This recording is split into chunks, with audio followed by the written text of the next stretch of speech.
Welcome into Woody's Whiteboard. We're going to be breaking down what Iowa State's defense is going to have to do against this Miami offense, the leading points and yards offense in all of college football, with Cam Ward, the Heisman finalist, at the helm.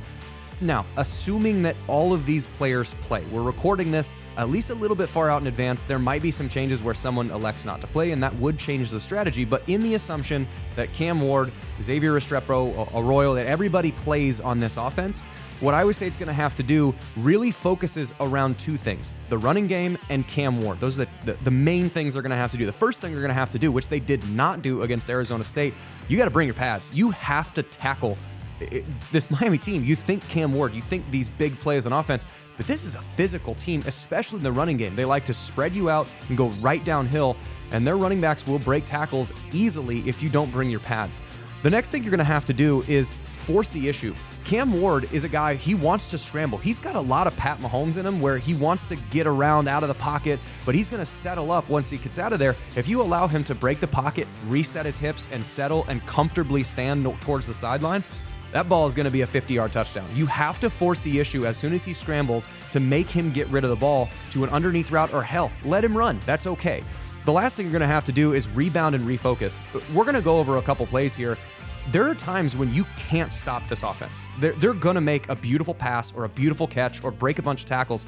They will get big plays. So what happens after that? You can't let one bad play become 3 bad plays or 5 bad plays. Let it be a 30-yard pass. That's fine. Resettle, rebound, and refocus. Let's take a look at a few plays that illustrate these points. All right, now we're going to talk a little bit about some things that Miami does. Now, one of the things that I mentioned is rebound and refocus, because this offense is so damn efficient that you sometimes just have to chalk it up to them making a play. Now, the formation here, they're playing with your eyes and your understanding of their personnel. So the two of the biggest threats they have are Xavier Restrepo right there, and Arroyo's their tight end. They've got him at the front of this quad formation. Quad meaning there's 4 guys over here. Well, you'd think that if there's 4 guys over there, you have to really make sure that you're 5 over 4. Right now, Duke has 4 guys to defend over 4, so it's really one-on-one on this backside. Well, you again, the play's probably going over there, but the problem is Miami's so good that you can't just totally man-to-man cover, because Cam Ward's going to put a dot somewhere that's almost indefensible. So you have to leave your safety somewhat in the middle of the field to make them think twice about throwing it to the bottom side. So they're 4-on-4 up here, and Xavier Restrepo's at the front, and Arroyo. These are your primary 2 guys that you're going to be looking for in any bunch formation, or this back guy here is going to potentially run this little check screen, and you're just going to block with everybody in front. Well, that's what they're counting on. It's sort of, I know that you know that I know that you know. Well, they're going to be running a fake screen, so this is going to be just a route to grab the eyes of anybody that's in the back. So both of these guys, Arroyo and Restrepo, are sitting there, and we're fake running this little check screen. So what's this play actually? They're trying to slip this 4th player through the lines and hope that there's an undisciplined set of eyes in the back. Well, that's really what happened.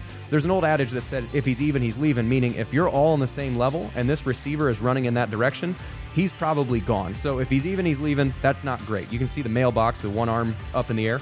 Well, if this ball is not thrown perfectly, this safety who is playing in the middle of the field actually comes over pretty well, and there's a trail technique. Again, you don't want to be back behind it, but Duke does a decent job of recovering. If this ball is underthrown at all, this player is going to probably bat it down, or at worst, it's a catch tackle. If this ball is a little bit inside, this safety is going to be able to make a catch tackle, and all of a sudden, no harm, no foul. It's a 40-yard play. You make him throw another down. You make them snap the ball again. Well, that doesn't happen because this ball is put absolutely perfectly.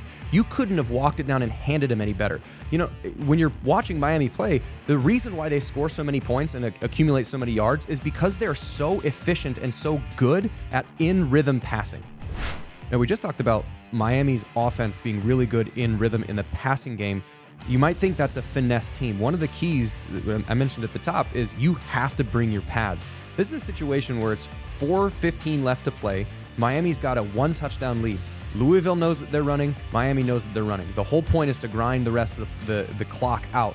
Miami's got 2 tight ends in, which they will do more than you think, and they're not really trying to spread anybody out. They're trying to run right through the defense because they have the capacity to do this. There are 3 different running backs that have the same type of running style. All of them are super physical downhill backs. Now, I don't have to break down this play too much because we've seen this before on the bad side for Iowa State against Arizona State. You see the physicality that Miami's able to run with. If Iowa State tackles like this, like they did against Cam Scadaboo, Miami's going to run the ball 75 times. So if they're not disciplined and consistent enough at tackling, at wrapping up, or really this is going to be a one-on-one in the hole, you've got an opportunity. You're unblocked. You must get the ball carrier on the ground.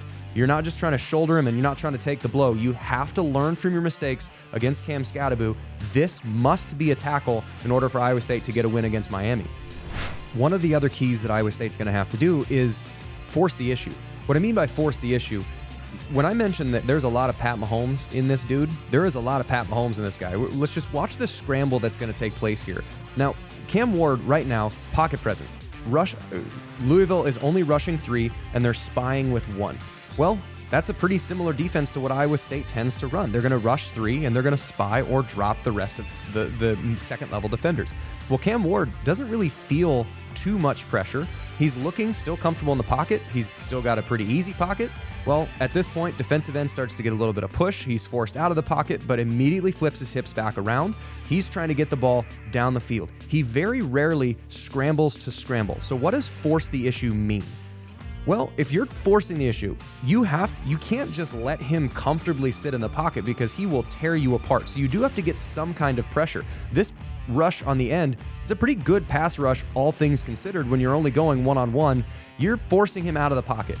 Where the issue happens is this linebacker level player, as soon as he breaks the pocket, as soon as he becomes a scrambler, he is much more dangerous as a passer than he is as a runner. So you need to get the ball out of his hands as fast as you possibly can or force him into being a runner. You cannot let him set up. So this is the point. He's trying to pull the trigger. Nobody's open. Coverage is good. When he starts to scramble, you can see this linebacker that is spying is sort of slow playing it. And then as soon as he starts to settle back up, this guy still settles himself back up, is square. What he needs to be doing is he's got to get as aggressively into Cam Ward's face as he can, because if he's able to set up and throw the ball, this is the kind of stuff you get from Cam Ward. So when I say force the issue, I mean as soon as he breaks the pocket, or if he's in the pocket, do not let him comfortably set up, because he is always looking to immediately set up unless you can force him into mistakes. You can force mistakes like this one. Now, Cam Ward mentioned he is always looking to throw. He's always looking to get rid of the ball, get his hips square, get downhill as fast as he can. So 3rd and 5, Miami does have a lead. So at this point, what he needs to be thinking of is take care of the ball. You're not looking to make a play, but he always has that gunslinger. He wants to make something happen. You don't get to be the leading passer in college football by taking short throws every single time. He's trying to make a play. Well, there's a okay pass rush. We're getting a decent amount of pressure there. Getting a decent amount of pressure there. Cam Ward, for whatever reason, doesn't feel comfortable. Sees this defender coming off to the side. Now, let's notice the difference between what Duke does on this play and what Louisville did on the last play. Now, this is not a spy. They're not trying to take somebody from the second level and push him up, but it's just the pass rushers that they're bringing naturally. They force Cam Ward out of the pocket because this effort by this defensive tackle on the twist to get out of there. Now, this is called a hold. So either way, this play is coming back, but Cam Ward looking to make a play. You can see his hips are still squared down. He's still in a throwing position. He wants to make a play. But what Duke doesn't do is Duke cuts him off. Let's run that back for just a second. Duke cuts him off when he's trying to gain a leverage to throw downhill. This defensive end plays laterally to cut him off so he can't get into a good throwing position, and we're still fighting on the backside. So you've got 2 guys that are forcing themselves into Cam Ward's lap. You can't let him set up and throw. You must press him aggressively. Well, what does that do? You've got multiple guys putting pressure on the quarterback, and he's going to give you one of these. There's absolutely no reason for you to throw that. If you were to get him and ask him what he did on that play, he'd say, well, I made a mistake. This is not something that's super uncommon for Cam Ward to do, but you must force him into this position. If this defensive end is trying to go get a knockout shot, or if he gives up or slows down because he thinks that Cam Ward might run it or might throw it, and if he doesn't aggressively pursue, and if this defensive end doesn't also try and pinch into Cam Ward, that ball's going to probably be thrown as a completion. But by forcing him into mistakes, you are going to give yourself one of those opportunities to make a play that you're going to need to make in order to win this game against a super talented Miami offense.